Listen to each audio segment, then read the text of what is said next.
being very materialist and very lost to suddenly having just my whole life revolving around sacred imagery and icons specifically, and all these things that I had no idea existed until very recently.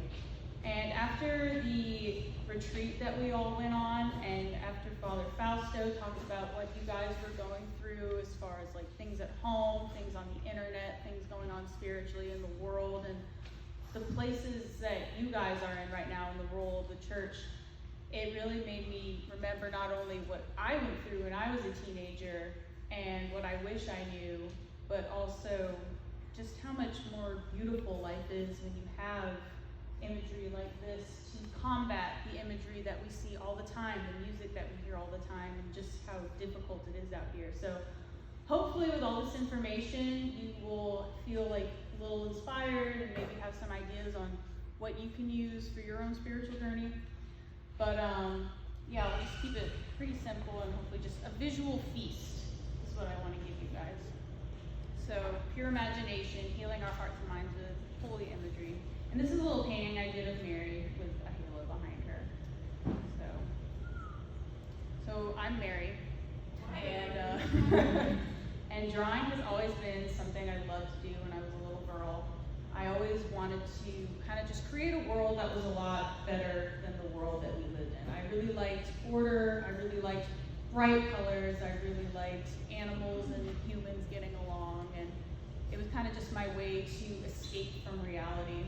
And as I got older, I didn't want to be an artist ever. I never wanted to be an artist. Everyone was like, oh, you're going to be poor, it's a terrible life. And art and music isn't very important anymore in society. It's always the first thing to get defunded in schools. It's been very reduced to, like, people will be like, oh, I don't know anything about art, I can only draw a stick figure. And that's pretty tragic. Like, we should all at least have like a basic understanding of beauty. So I think it's really good to bring that back.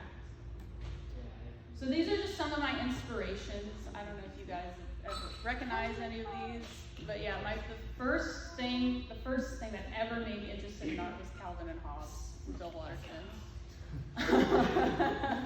If you guys have ever heard of it, it's just a little 6-year-old boy who doesn't have any friends except for a stuffed tiger, and it's just really deep and philosophical.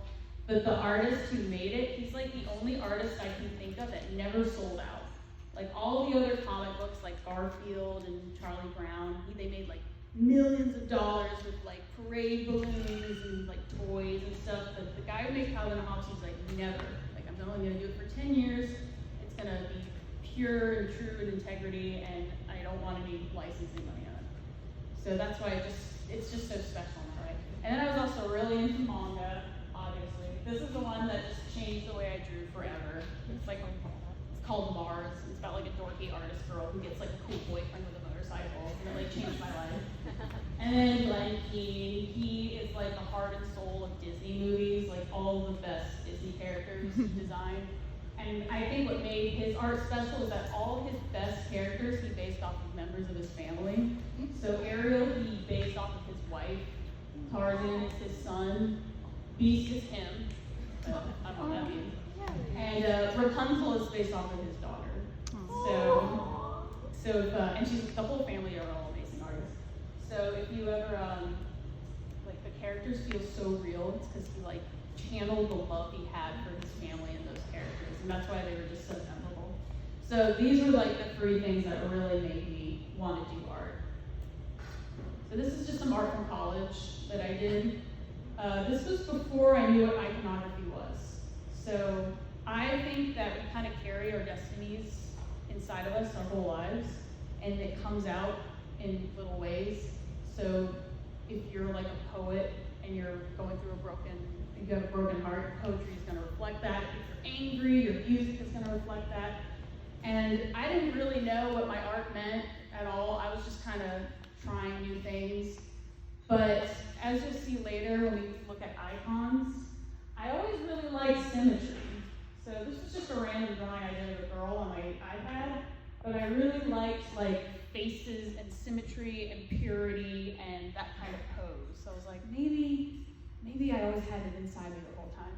And then on the right, I was just always obsessed with drawing Japanese this was like a story I was writing about like a Japanese actress who had a baby with red hair. But I was like, that kind of looks like a mother and child, like Mary and Jesus, which now I draw it out all the time. So just kind of, just looking back, I'm like, oh, I had it inside me the whole time. So these are my current inspirations right now. So over time, as it evolved, I've noticed, like, your tastes evolve as you get older. This is Hiro Sono. He did a lot of video games in Japan in the 90s.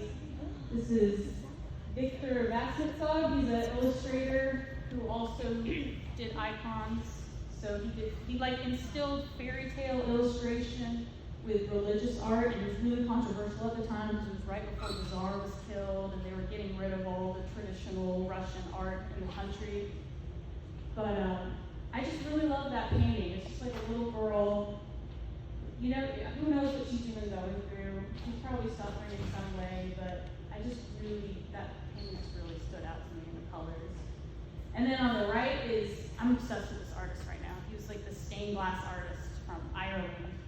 And I just love how cartoony and cute all of his like religious characters were. It's like Mary's hands and like Jesus' face are so cute, and just the colors are so bright. It's like, ugh. If you ever look him up, he definitely had like some demons, kind of went nuts at the end, but his religious art was really great. All his art is really great, but artists tend to, I think they go nuts really easily because you kind of get sucked into that whole creating your whole world and kind of becoming your own god, and it gets crazy. So you gotta stay centered. So this is just some of my recent artwork. You guys know the St. Therese painting that I did for Matt a few months ago. So she's been on tour. And then this is just an oil painting I did of John the Beloved. So just showing that transition from secular to more religious art and feeling like I kind of found my place. I'm like working towards my place. So it takes a long time, but once, like, when you walk with God, you just figure out what your destiny is a lot faster. Okay, so with all that being said, the art world is changing really fast. If you guys have been looking at AI art recently, I used to work in Los Angeles, and we would do work for like commercials and TV shows and stuff, and now computers can do it, like simply put. And so when you go on Pinterest or Tumblr, all these websites, I noticed a lot of the artwork and the imagery is all fake, but sometimes it's kind of hard to tell what is fake and what's real. So, especially with sacred art. So I just wanted to highlight some examples to show you guys. So these are not made by people, these images. And I kind of want to tell you why. Because they're all really cool. Like, I love this image right here of St. Michael. But the thing that makes me think that it's not real are there's just some things that are kind of off. Like, for example, like that dragon's body doesn't really make any sense. And then St. Michael looks like over-rendered, like it's too perfect. But it's really awesome too. And then you've got like this stained glass image right here that looks kind of slimy, if that's how I know. And then you've got like somebody typed in like Pixar style Lord of the Rings, which I think just looks so cool. Like I would watch that movie for sure. So these are two side-by-side images of Madonna and Child. One was made by a robot and one wasn't. So if you guys just want to kind of look at each image and see like the differences between the two and like how it makes you feel. So with the image on the left, like if anybody wants to share like what they think about it, yeah. To be honest, they both look so lifeless in the first one. Yeah, Like they don't Lifeless. There's no there's emotion nothing, behind yeah, it. there's no, like it looks like There's there's nothing in there. Yeah. Yeah. You're just staring into nothing. Well, it's because a human. Yeah. How can you can't put emotion They into look a dead, painting like, if you yeah. can make it if a human exists. They just look dead inside. Whereas that one, she looks like she's really reflecting. Reflecting, yeah. She's deep in thought or something. Yeah. Anything else that, yeah. The hands look so janky. Yeah, the hands are, the biggest sign. Like, who holds a rosary like that? That makes no sense. And like, why would you put a crucifix on your baby like that? Things like What's that. the crucifix saying? I don't, like, so the way it works is that you Spoiler alert.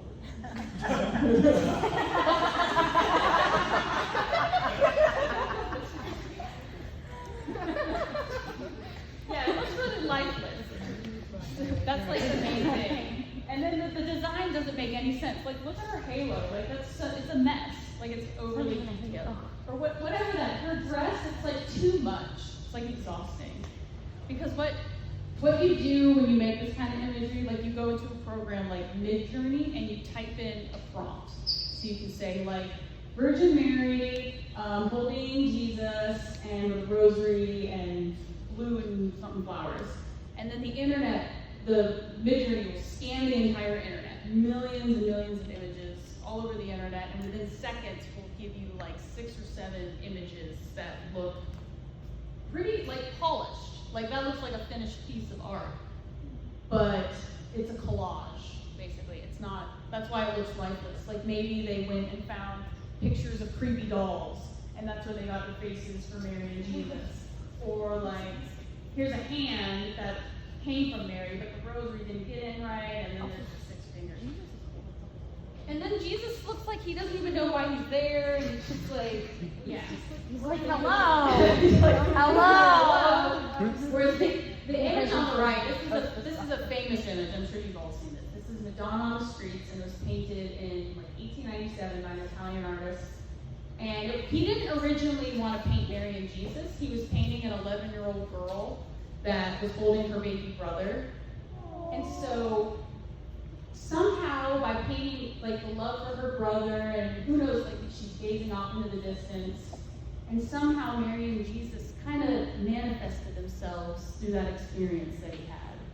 And when you look at that, like who knows the model's real story, but I look at that painting and I see like a 14-year-old girl who has literally the weight of the world on her shoulders right now. Like she's responsible for God's child. Like she's the mother of God. The salvation of humanity depends on her watching this baby. She's only 14, but she's younger than you guys. And you just see like almost like a fear, but a courage and a trust in her eyes. And only a human can do that. Only a human can experience that and breathe that life into their art. Like the human artist is kind of emulating God, because God created us and breathes that life into us. And that's why these artists get complexes. But when you do it right, you make beautiful paintings like that. And that's the main difference. And the only way you can tell that difference is if you just have a relationship with God. And we'll get into that too. But AI art is getting really good. And I'm going to show you guys some more examples. Some of them are, this is kind of a creepy example, but some of them. There's a difference between good and fake. Well, some fake art is very pretty. It's easy to get fooled. I'll show you. So this is, you think this is real or AI? AI. Okay, why do you think it's AI? There's so many babies on here. Yeah, what's with his hand? The hand. Oh, what the heck? He's like Hulk hand. Oh my gosh. But like, he also looks like he's, yeah, what is that around his wrist? Weird dolls all over. This looks like a little creepy. This almost looks like a little Also, face. what's on his chest? Right, it's just a random, it has no meaning. Like usually if you make, And the background. if you painted this for like a armor or a war or something, you'd have like a symbol that means something, whereas here it's kind of just a jumble. And like, Okay, who holds the crucifix? yeah, and I don't know, Things have those dark things in the back. it's kind of hellish, you know? Yeah. And it's creepy because it's Jesus, Yeah. but it's not Jesus because, I don't like it. yeah. I don't like I it. mean, the computer probably found millions of paintings of Jesus and mashed it together, but I don't know. Oh, again, and then there's no emotion behind his eyes. It's creepy, yeah. But not all AI art is like bad. I thought this was super cool, so I had to include it.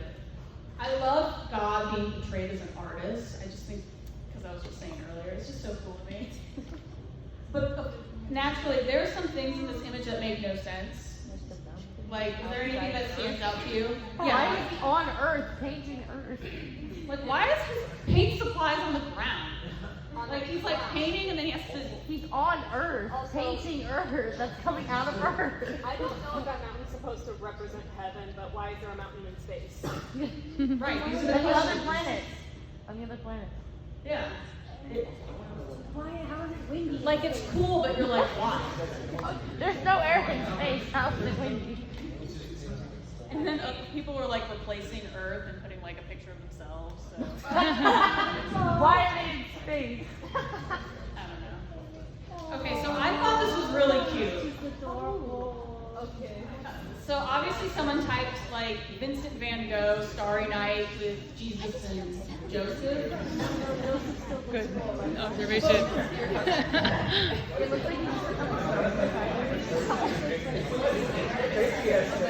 Also, the way the background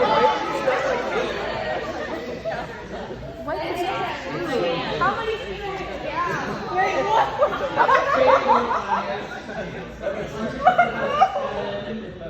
Yeah, the hands. and the veins. But Why is he if this inspires, does it inspire you to pray? I don't know. I thought it was weird. I don't think AI has completely grasped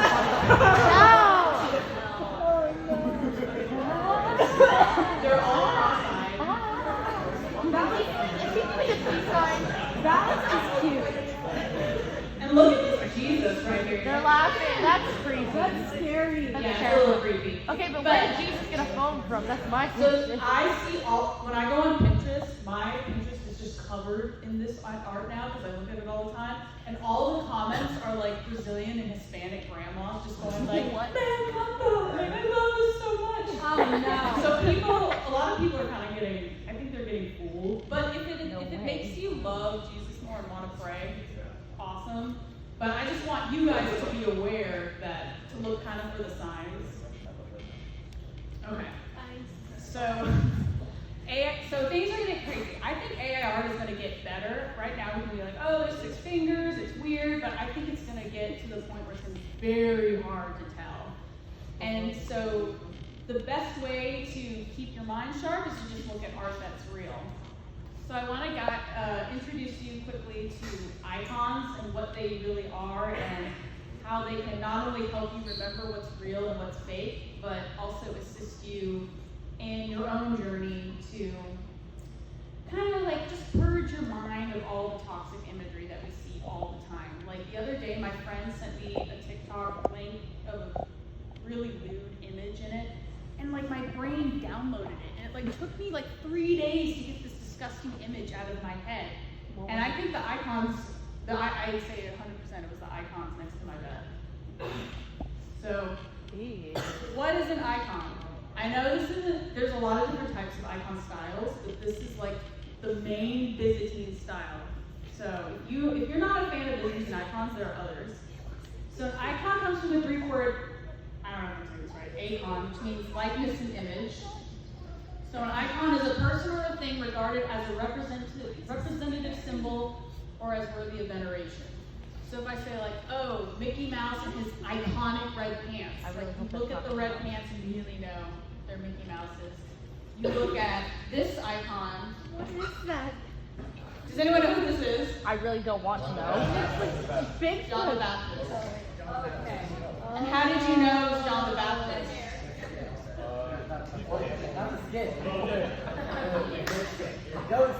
He's got the skins because he lived in the desert.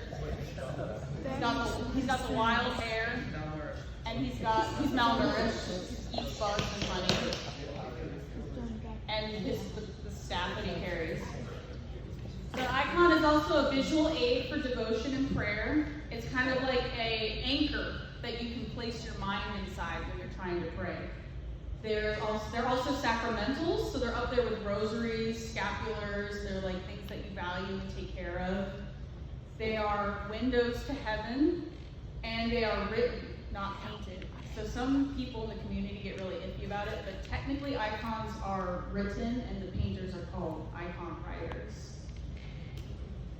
So there are a lot of different types of styles. This is the most recognizable. It's the Byzantine style. So some of them get a lot more stylized than others, but the whole reasoning for all of that is that you want to feel like disembodied from reality when you look at an icon. You want to remember that this is a window to heaven, not earth. And so that's why they'll have like the really big eyes. They kind of look almost like they're made out of wood. They keep the lines and the colors very simple. And it's inverted perspective. So it's meant to draw you in. It's not like when you're looking at the Sistine Chapel and you're kind of swept away with the artwork. This is art that's sucking you in and making you present in the present moment. So that's why it's so great for prayer. 'Cause what's the hardest thing about praying is being present and not being distracted. So sometimes having a man like this staring straight into your soul can help you stay focused. And it's not gonna, it might not happen overnight. I'm still trying to, but whenever I'm having a hard time staying focused, just having this man looking at me and reminding me of what I'm doing is so helpful. But I like this style too. It's a little more personable and cute, a little bit more detail. And then some people will even put in backgrounds. And I feel like this kind of looks like Father Vincent a little bit. Same guy, 3 completely different styles. And you've got like Byzantine style, modernist style, there's folk icons, there's more illustrious icons. So you don't have to, if you don't like one style or one of it more than the other, there's so many options. Just go on Pinterest and you can see what preferences you have. Okay. So icons aren't just little pictures that you hang on your wall. They have changed history dramatically. And there are so many different ones that I was discovering while making this talk, but I'm just going to point out the 3 most potent ones. The first one being Our Lady of Guadalupe, probably the most powerful icon in existence because it was written by angels. You know, they've done so many, Tony talked about this a lot on the retreat, but just to kind of go over quickly again, they've done a lot of studies on this image of how, like, the cactus fibers that made it were supposed to disintegrate within 50 years, and they've lasted about 450 now. There's no undersketch, there's no protective varnish, there's no brush strokes. So it's just science can't explain her. You know, the constellations during that year that she appeared, like the sign for Leo is in her belly, the Virgo on her heart, and the corona borealis of her head. And this was it was when Martin Luther was starting the Reformation, and about 5 million people left the Catholic Church. And then Mary appeared in Mexico, and 9 million people converted over the course of that period of time. Right. So that shows you the power of this icon. This was an icon that spoke to the natives in their language without words. They looked at her and immediately saw a virgin queen who was crushing the head of the serpent that was terrorizing their culture for so long and gave them a whole new way of life. So we have a lot, that's one icon that changed the world. So does anyone recognize Black Madonna of Czestochowa? Yeah. So for Guadalupe, she is the protectress of Poland. So there's just so much about this icon, I just didn't have time to even fit it all in. But the main thing about her is that the legend says that she was written, because she wasn't painted, she was written by St. Luke on wood that was cut by Jesus or St. Joseph, they're not sure which one. And the wood was also used for the table, that was the table for the Last Supper. The symbolism in here is that her dress is kind of similar to Guadalupe. She has lilies on her dress, because lilies symbolize purity, rebirth. That's why Gabriel's holding one when he appears to Mary to tell her she's going to bear the Messiah. She's gesturing towards Jesus to show that he's the star of the show. And you guys may have noticed in some icons, it's like Jesus looks like a little man and not a child, which I always thought was really weird, but that's to symbolize that his divinity. Like even as a child, even as an embryo, he was all-knowing. So that's to symbolize that. But this icon, the best way to describe it is it's been through it. There were so many battles and invasions where enemies were trying to destroy this painting because they knew how important it was to the people that had it. It was found by St. Helen, you know, the mother of Constantine, and it was brought to Constantinople, and I don't remember what army it was. I lost track because there were so many different ones. But they were basically trying to invade Constantinople, and all the people of the city prayed to her, and they were spared. And she was taken up to, I think it was some Slavic country, and the Hussites were trying to get her, and they were stabbing her face, and that's why she has these scratches on her face. They were like trying to destroy her, and one of them was struck dead, and they were trying to take her away on a horse, and then the horse wouldn't move. There were all these miracles, and every time they tried to paint over and fix the scratches, they kept reappearing. So people were saying, oh, that symbolizes Mary is always suffering with us. And so now, for the past 600 years, she's been in Poland in her own fortress, and she only comes out during certain times of the day. And that's where she's been for 600 years. And so much violence occurs over this painting, which shows you just how powerful they are. Yes? But you said it's, when was painted? The legend is that St. Luke painted So her. it's like, and it's all around. Yeah, it's in Poland. Wow. You Can you view it? Yeah, during certain times of the day, because she's in like, and they'll put different coverings on her depending on the time of year. So this is like the main image, but like during certain times of year, they'll have like different decor over her. And then there's like all these, if you go on YouTube, you can see it's like a whole process of like doors and covering, because she's so valuable. Even the enemies know that she's valuable. And yeah, there's just, I've been watching so many videos about her and I still don't understand. Yes? Is there a reason why her skin is so dark? Yeah, she's called the Black Madonna because over the years, the candlelight and the soot darken her. So that's why a lot of these icons over the years get really dark because of the candles from church. I know, she's very, when I first saw this, I was like, oh, she's kind of scary, but over time, I just reading about her and the enigma around it. It's just so cool. And then last is the Shroud of Turin. So this was the linen cloth that was draped over Christ's body when he was in the tomb. And a lot of weird stuff around this too that even the secular world just can't dispute. So one thing that's really interesting about this is that when you take the image, when you see it in person, it's a negative image, but when you develop the photo of the image, it's a positive. And over the past century, as technology has improved, they keep re-photographing the shroud, and it still is consistent. There were pollen particles in it that were native only to Israel during March and April, which is when Easter happened. And it was Pope Benedict said that this is an icon written in blood by the body of a whipped man, pierced on his side. And then a French doctor, I believe, went over it and said that it was a person who was anatomically perfect. So it's gone through so many different, like, people were trying to say it was a hoax, like, oh, it's actually, they did carbon dating that said it was actually from the 1300s, but then they were actually sampling from a section that was restored there's all this stuff. But it's really cool to see that, like, Jesus leaves behind little gifts, a little photograph of him. So this is the separation wall between Bethlehem and Jerusalem. And so in 2010, this British iconographer guy went and painted this image of Mary, and he said what inspired him was when Pope Benedict came to synod in the Middle East in 2010, where he said that the woman in Revelation 12 symbolized the incoming suffering in the Middle East.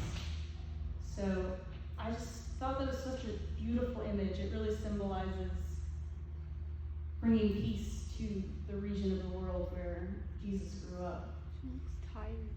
Yeah, she's tired with us. And you see she's holding her stomach. He goes in every once in a while and touches her up too. But I'm like, isn't that beautiful? Like how if you were in our cities, how different our cities would look if we had imagery like this everywhere. Yeah, like you can see in the background the regular imagery. Yeah, somebody had painted a huge snake here. I think they covered it up, but it was just even more interesting, you know, she's the woman who crushes the head of the serpent. This is just a cool painting I really liked. This is a Prince Dmitri of Moscow in the 1300s getting blessed before he goes to save his country from the Mongols. And you see Our Lady of Vladimir Theotokos, and you can see right here. Does anyone know who this is? St. George.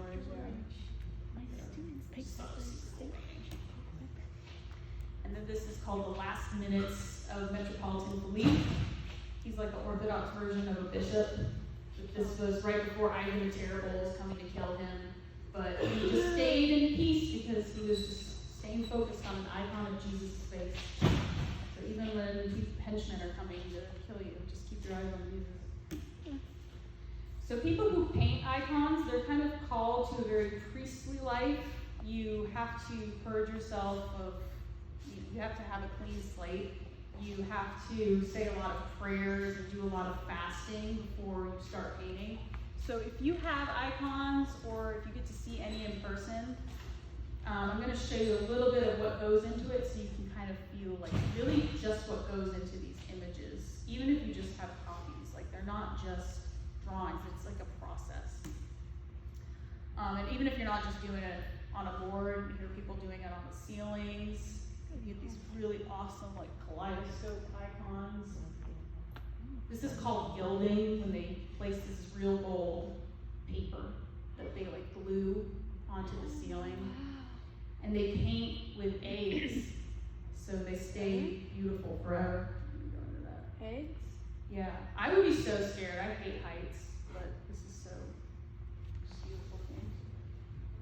Wow. So traditionally, icons are painted with egg tempera, which is when you take the yolk of an egg and it becomes the binder, and you mix it with pigments that you find in nature.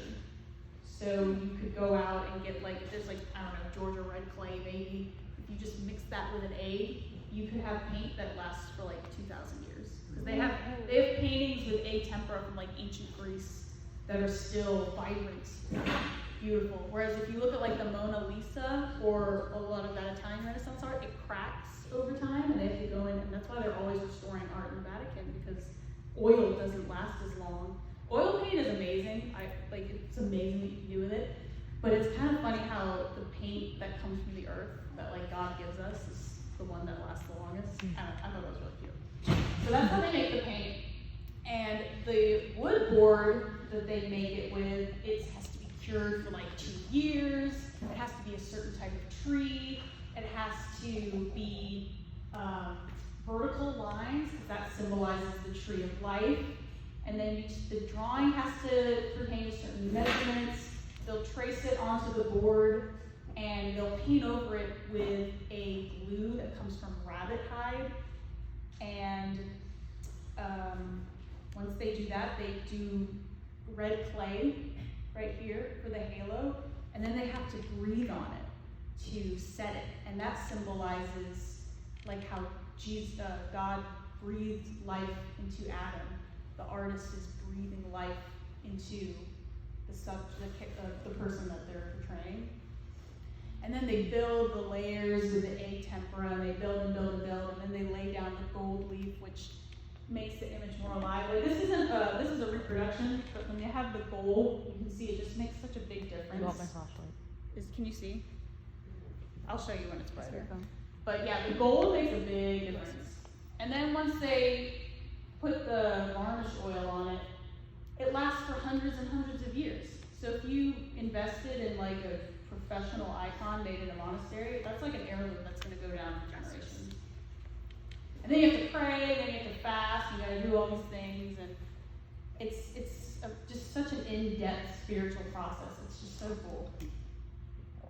Okay, so this is Father Seraphim Rose.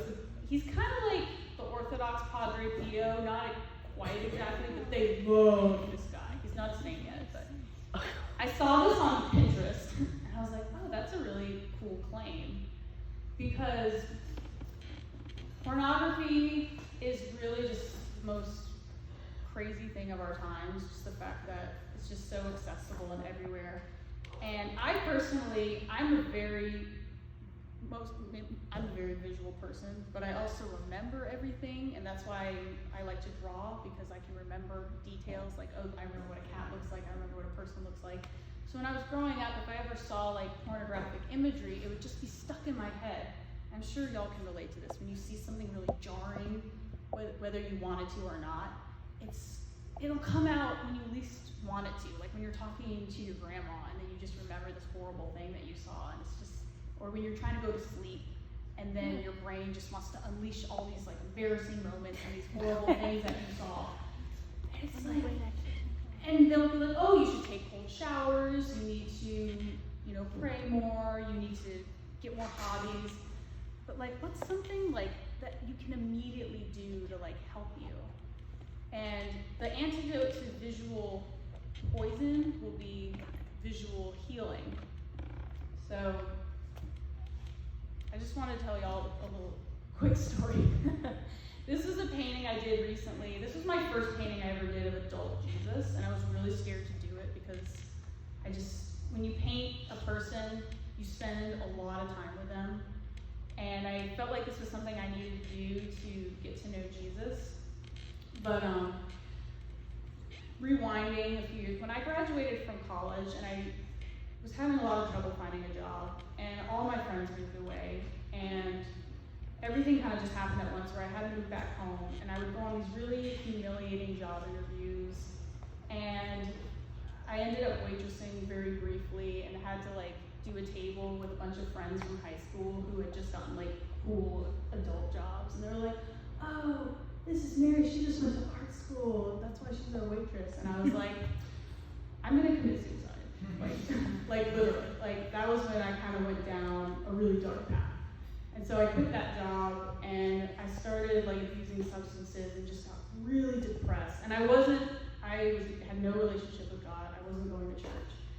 And I just felt like the world was just slowly turning black, and I just didn't want to be anymore. I just was like, life is a big joke, I can't do this, art is just impossible, and I'm just gonna figure out how to make this all stop. So I was looking up ways to make it stop, and it was really difficult because when you try to do that, the internet will be like, hey, if you need help, like here's a helpline you can call. And I was like, I don't want that. And so finally I had like a panic attack, and my mom came in the room and she was like, do you want to go to a hospital? And I was like, no, it's embarrassing. And she's like, do you want to go to a Catholic church and meet with a priest? And I was like, fine. So the next day, we went to St. Brendan's, and I was waiting in line forever to go to confession. And I was just like, oh, this is awful, I can't believe I'm back in church, I don't want to be here, but I had nothing else going on. And then finally, this other priest came in to give confessions. And I was like the first in his line somehow. And I was like, go. So I went in there, and the priest, he was a visiting priest, but there was something about him. He looked like Fulton Sheen. Like he was like tall and had like white hair and like piercing blue eyes, but something about him just seemed so angelic. And I sat with him, and he was like, what's going on? Like, and I was like, I think I'm gonna kill myself. And he was like, I don't even remember what he said, but he looked at me, and his eyes looked exactly like this. And he was like, no, like, you're gonna live. You have a purpose here. Like, you have a job that only you can do. And he said all these other things that I don't even remember, but I just looked at these eyes, and it was like life was breathed back into me. And I just started crying, and I was like, can keep going. Like, it was like that. And I went home, and I didn't go back to church. It still took a long time for me to come back to God. But I always remembered these eyes. And I went to California, and I tried all these like different spiritualities, and just still didn't want to go to God. But fast forward to painting this painting, I was having so much trouble with the face. I just could not get Jesus' face right. And I was like, is this because like I have a bad relationship with him, or maybe he doesn't, like, he's disappointed in me?